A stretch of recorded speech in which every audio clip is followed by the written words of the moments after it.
The tables are turned. The hunter becomes the hunted. I've got a new book, and you better believe I'm going to sell it. Which means this week, I'm the guest. And that means I needed a host. Fortunately, I found the best. I'm Vassy Kapelos on the Paul Wells podcast. And I'm Paul Wells, the journalist fellow in residence at the University of Toronto's Monk School. Welcome to the Paul Wells and Vassy Kapelos Show.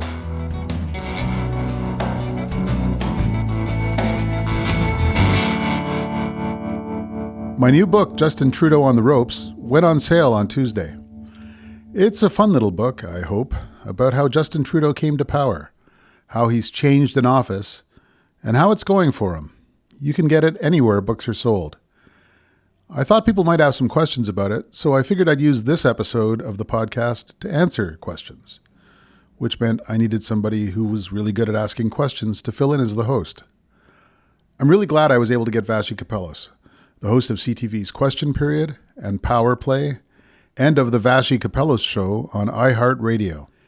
Everybody in Ottawa hopes they'll get on one of her shows, and everyone's a little scared of what she might ask. I figured it was my turn.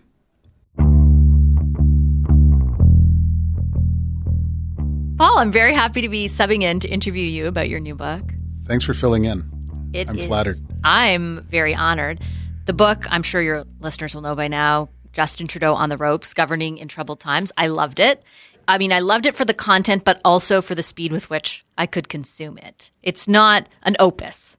No, it's 100 pages. That's the format for this series of books that the publisher Sutherland House is putting out.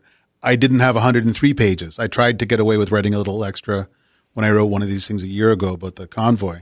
And no, it's capped. So it's nice to know what you can get away with and what you can't.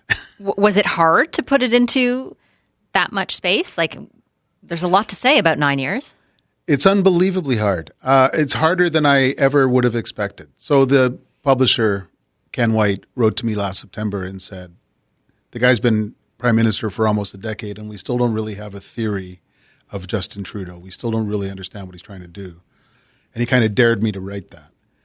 And I decided pretty early that I would do very little reporting, that I was essentially it was an essay.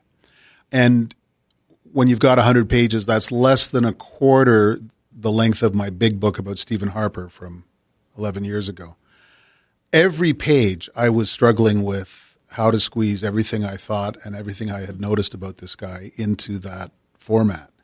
And I was not at all sure that what was left was worth reading, but I'm hearing good things from people who have read it. So what you get is condensed. It's kind of all killer, no filler.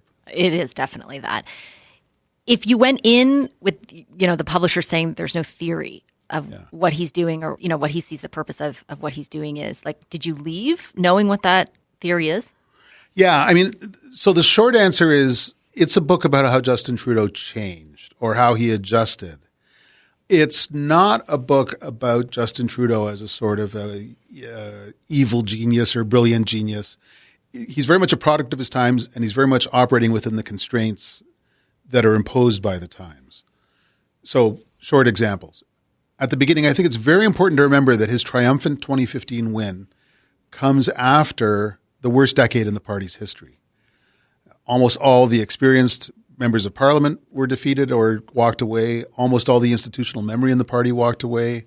And so he comes to power with the least experienced government politically in memory.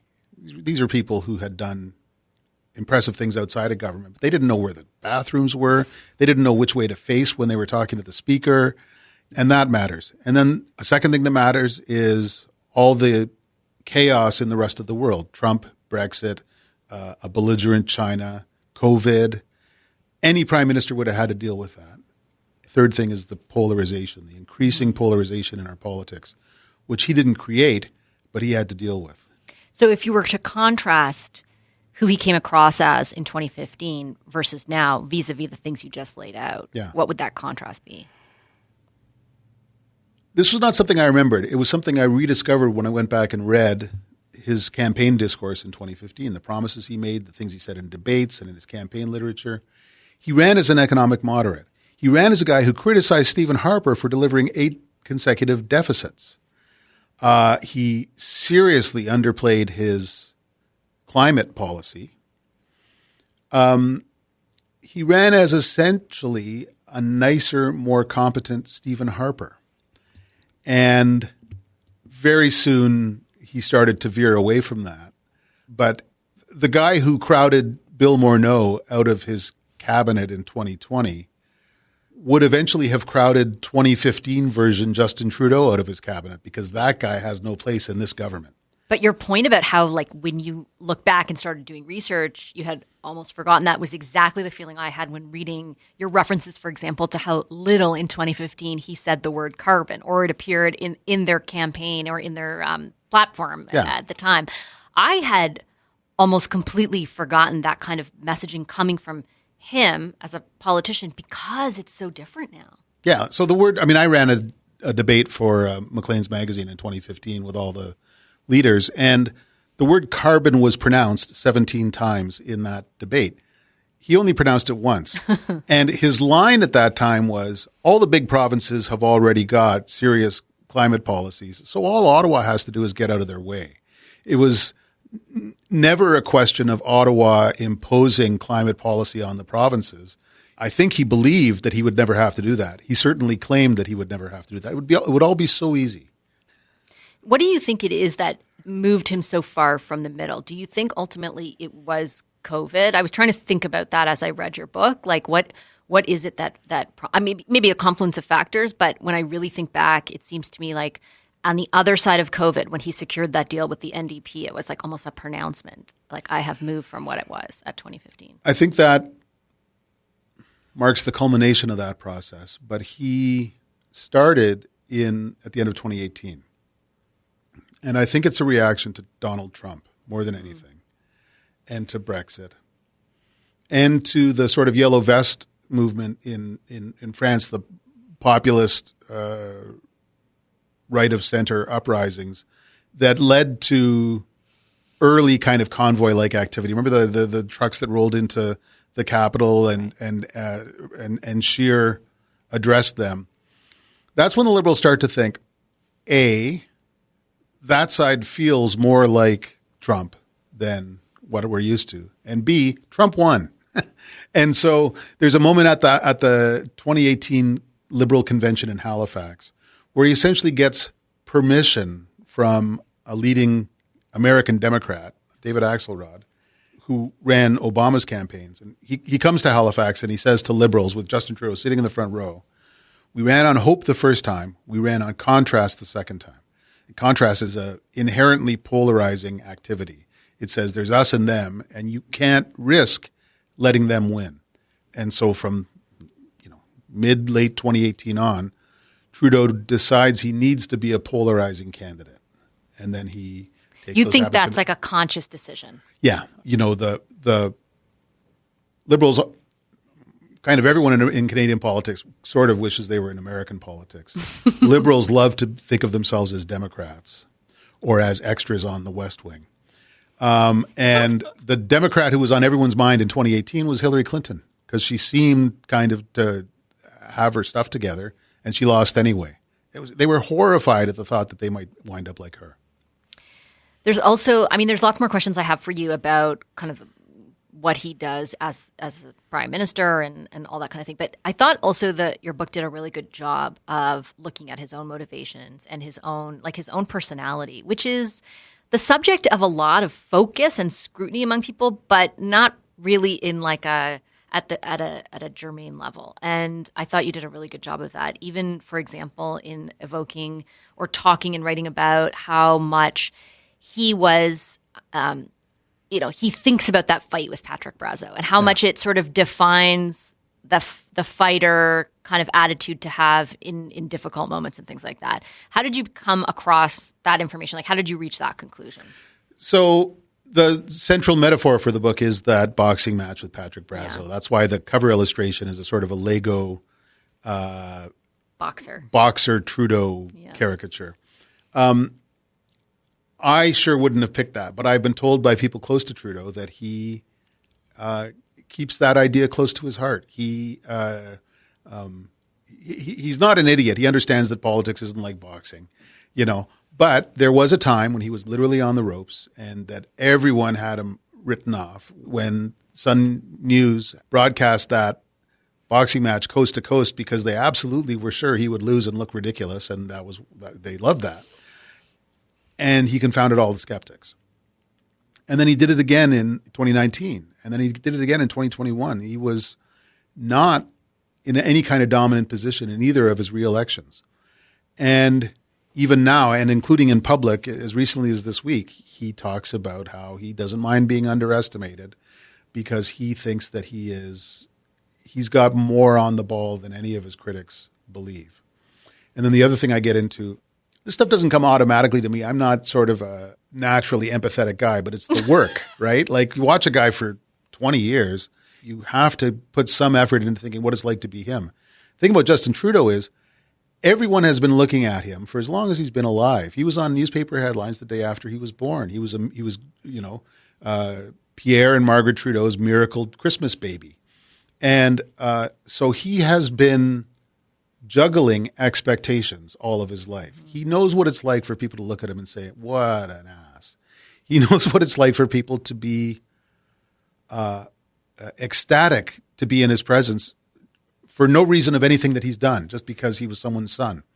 And so he has been manipulating expectations all of his life, the way you and I use a knife and fork to eat lunch. And is it conscious or is it unconscious by this? It's often conscious. So there's a bunch of little throwaway anecdotes, from my occasional interactions with the guy, where he's clearly aware of the effect that he has on someone. Yeah, I'm glad you brought that up because I want to. There's a few that you detail in the book that are kind of fun. Okay, well, what like which ones? Like at the debate, prior to the debate.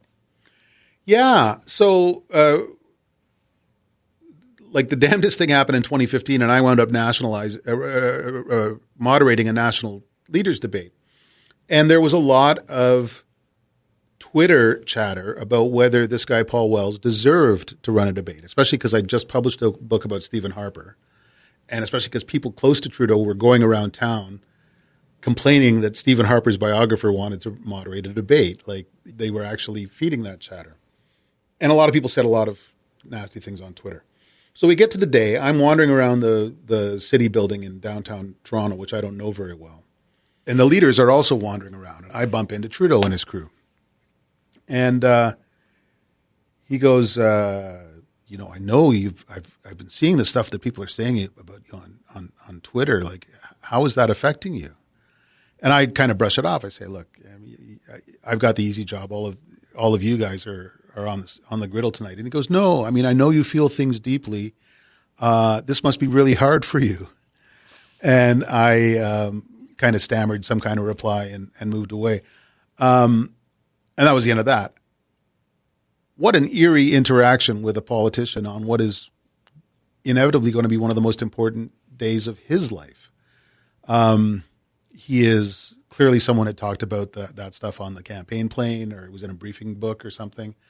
But it's not everyone in public life who would even make a theatrical effort to show that kind of empathy to somebody during the day. It's a weirdly emotionally intimate way to interact with a journalist. And honestly, I put it in the book. To this day, I don't know what the hell one is supposed to think about that. I was kind of impressed. It's like somewhere in there's some kind of human being. On that note, I was curious actually reading when I came to the end if you think he is someone, because at some points you seem to think this is the case and at others you don't. So I want to know for sure. Do you think he's really self-aware? Yeah, I would say part of the disappointment of following this guy for years is that he seems to have become less self-aware. Because when I first started having conversations with him, and I should probably define that. Because there was early on, there was some kind of attempt by his detractors to put the idea about that he and I are buddies or something. I certainly knew Justin Trudeau less when he became prime minister than I knew Stephen Harper And less than I know Pierre Poilievre now. You know, I probably had 3 or 4 conversations with him before he became prime minister. And what was striking about the guy was that he was very aware of the effect that he has on an audience. He was very aware that he got young people excited about him, but that young people are the least reliable voters, so he wasn't sure whether that would help. He was conscious and kind of playful of being Pierre Trudeau's son and how problematic that is in the history both of Quebec and of Alberta.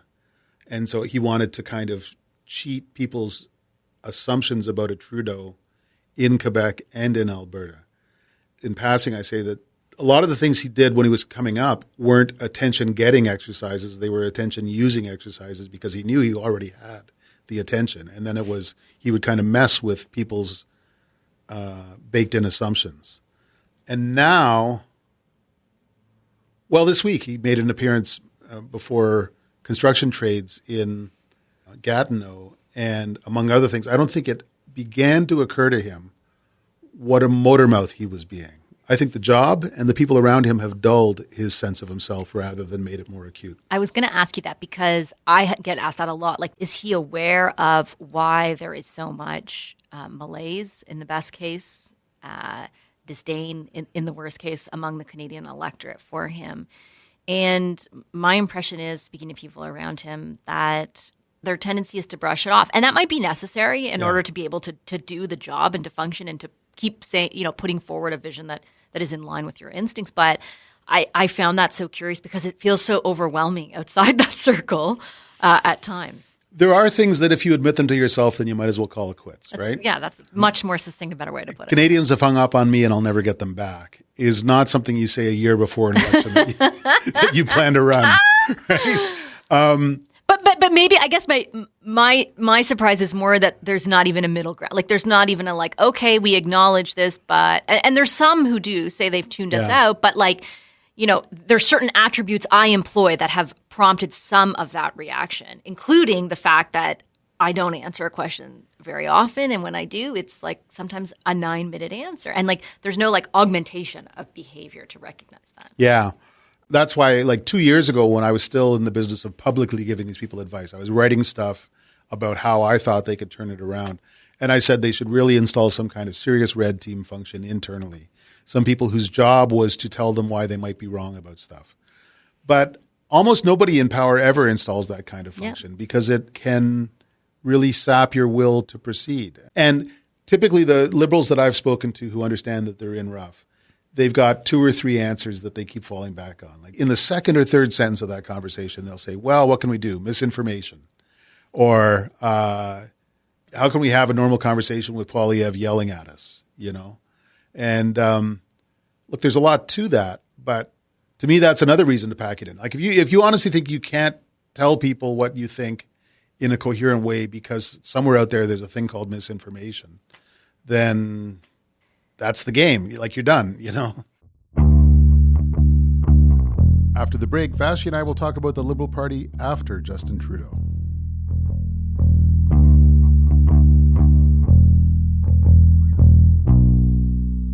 I'd like to tell you about a podcast called Higher Ed Spotlight, hosted by veteran journalist and higher education policy expert Ben Wildavsky. In each episode, Ben engages the brilliant minds of the people shaping the future of academia.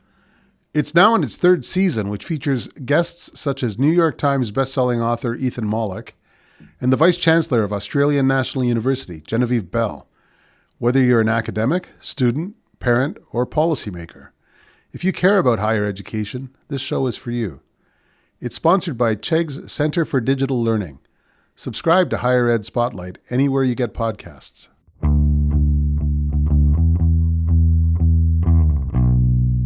The other interesting part is the degree to which caucus remains largely on side, even in conversations behind the scenes. I mean, they acknowledge his unpopularity, but there is no willingness to, prompt any kind of public mutiny of any sorts. Often they, again, same like with you, will reference other external factors as having fed and exacerbated the prime minister's lack of popularity. And yet he's also being criticized for his caucus management skills.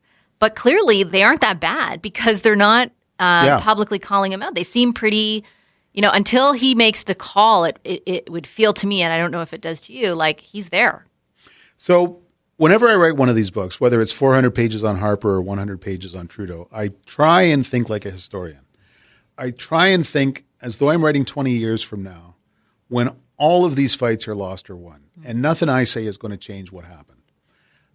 It's a way of calming myself down and producing something that is a little less overheated than a column in this morning's paper. And one thing you notice as a fake historian, as an imaginary historian, is that these people are different one from the other. They do have peculiarities that people will be talking about in a long time. And the extraordinary control that Justin Trudeau has over the Liberal Party, and he's going to have it, I believe, until very close to the end of his tenure, whenever that comes, is something that's, look, Jean Chrétien, for all of his skill, had nothing close to that ever. I used to run into conservatives around town who would make sure that they were in quiet corners of the town, and they would complain about Stephen Harper. They don't really do that about Justin Trudeau. Like, not to, especially, like, for me, it's a surprise because of where they are in the polls, because of the direct line between his own polling numbers and the party's polling. But they are not, and they're not sycophants behind the scene, but they're just not willing to say we're ready to kick him to the curb. And I think it's because of that decade before he came along. Right. It's like in a New Orleans funeral parade, the band plays a very sad, mournful tune at the beginning, and then they play a happy tune later, which was that life goes on. And Trudeau is the happy tune that you can only understand correctly if you understand the band spent a decade playing that slow, mournful tune. The Liberal Party died, and then he resurrected it. And Liberals who are new to the party never knew a party without Justin Trudeau. And the older Liberals remember the period when it was effectively dead. And so they do feel like they owe him. Do you think that the impact of his own sort of personal brand on the party, as you just referenced, combined with where he's taken the party from where he articulated it would be in 2015, will ultimately inform the shape the party takes going forward? Like, do you think they're forever changed?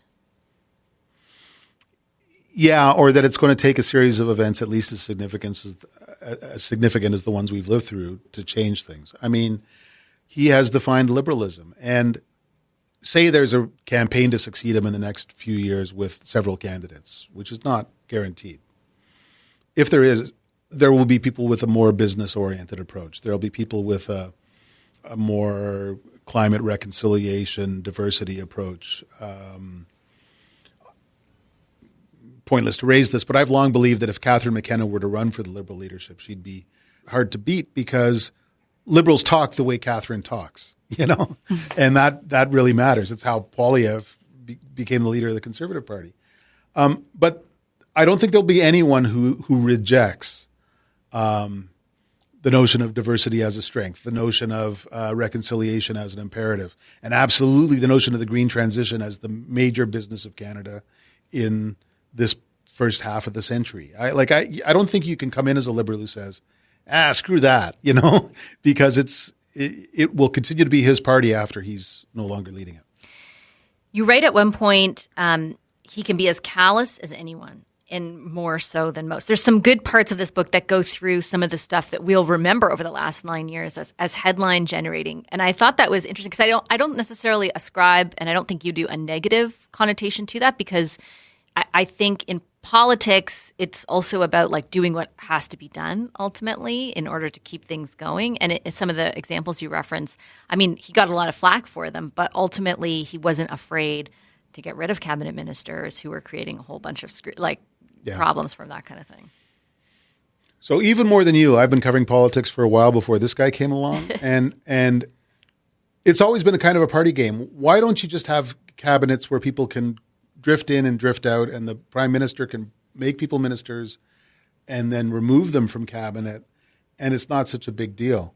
And Trudeau has actually acted like that. And the reason nobody ever did it before is that when you do it, it just seems unbelievably cold. Like Marc Garneau, who was Canada's first astronaut, who there are schools named after him, who was a leadership candidate represents one of the strongest liberal ridings in the country and was getting old, like could walk away. But he ran for re-election again, won re-election, and then Trudeau kicked him out of the foreign minister's job and out of cabinet altogether.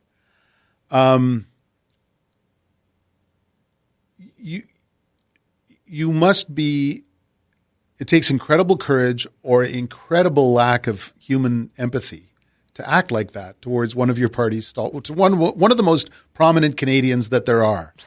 And I don't really have an explanation for it, but I think it's worthwhile just standing back and going, wow.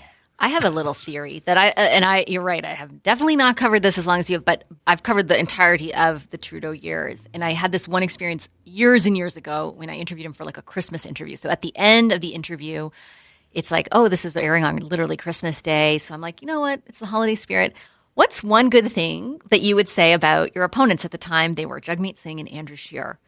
And the most awkward 60 seconds of my entire interviewing career ensued where he just looked at me with a blank look on his face. Yeah. And then finally, and I just was sort of confused because I was like, wait, this is up his alley. It's like good times for all, sunny ways, like something nice, positive to end the interview on. And he said, well, I guess Andrew, and I'm paraphrasing, but from what I remember, this was like 8 years ago, I guess Andrew Scheer's a good enough guy. And Jagmeet Singh essentially is, an example of how we're a diverse society and you can have success in that vein. And I just remember my producer and I just sort of being shocked, like that's the best you could come up with. But I left that deeply impression that he is so underestimated for the political animal that he is deep inside. Like it's not like he wants to win. Yeah. And actually, when you look back at stuff with that lens, including the story that you just told about the cabinet ministers, it's not that surprising that he acted in that way. It's just so different and antithetical to the image that he tried to project, particularly back in those days. And to me, it's remarkable because that's like 2019, one assumes. And, or 2018, it's when he's starting to get his game face on in this polarized environment. And contrast that with the Justin Trudeau, who's been a close friend of Ben Mulroney's all of his life, who absolutely is comfortable around an earlier generation of people who were his father's opponents. So he didn't grow up in that kind of polarized environment, but now he's in it, and by God, he's not going to drop character, Do you think he's going to run in the next election? What do you think? I know that's like $1 million question right now, but what's your gut telling you? I mean, it's getting to be a bad time to make predictions. Look, I'll tell you, I think he absolutely intends to, and I think he probably will. I mean, I believe. What's a good way to chicken out of this? When the story is told, I think the story will say that in the spring of 2024, he still intended to run again. I don't think he now has a secret plan to drop out that will be unveiled in the next few months. And how much of that do you think is informed by, or whatever ends up happening, by his own view of so much of what you account for in this book, the degree to which polarization has informed how he conducts himself, how the party conducts itself, the sort of political enemy that they view? How much do you think that and Pierre Poilievre, kind of at the finer point of all of that, will inform what he ends up doing? Part of why I think he plans to run again is that it's very similar to why Stephen Harper had such a hard time walking away from a fight with a guy named Trudeau. He's not sure of victory. Well, odds are getting long, but he thinks he can do it. And at any rate, he doesn't think he has the right to not try. And again, that's something he has said several times in the last several months in different contexts, is especially against this opponent, I figure I have a duty to bring the fight to them. What do you hope people walk away from this book with? Two answers. One, I hope colleagues walk away from reading this book with an appetite to write other essays about other contemporary topics at this length for the Sutherland Quarterly series that this is part of. I think it's a really exciting format for writers and for public debate. And so one reason I've written two of them in only a year is because I'm trying to get colleagues to pay attention to this as an option. What other readers take away from it, look, actually, I would like for the people who are angriest at Justin Trudeau to come away with some sense of why he's done the things he's done that isn't nefarious or doesn't, I hope they come away with some sympathy for the guy. Whether they think he's done the right thing, whether they think he's been good for the country. I hope they come away understanding that all of us are doing our best. And it's possible to have a pretty good understanding of Justin Trudeau, starting from the assumption that he's been doing his best.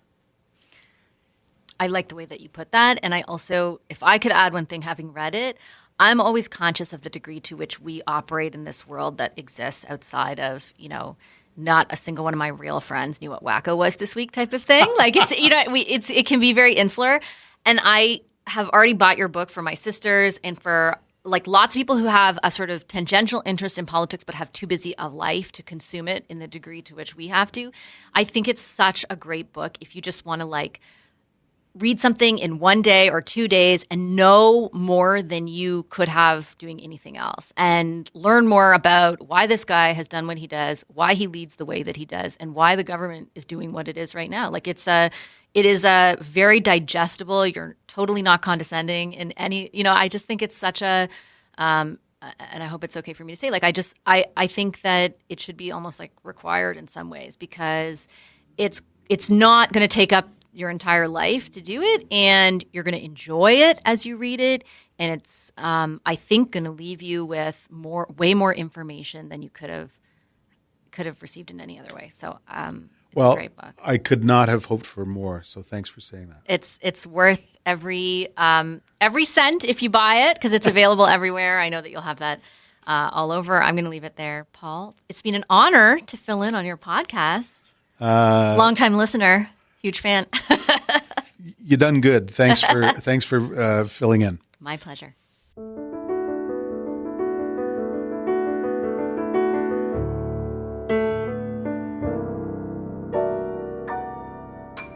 Thanks for listening to The Paul Wells Show.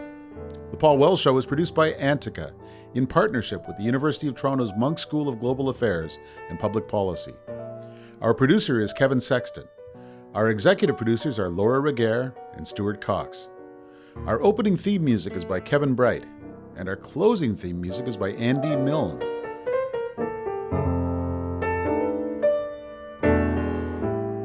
Go to paulwells.substack.com to subscribe to my newsletter. You'll also get a premium version of this show with bonus content. We'll be back next Wednesday.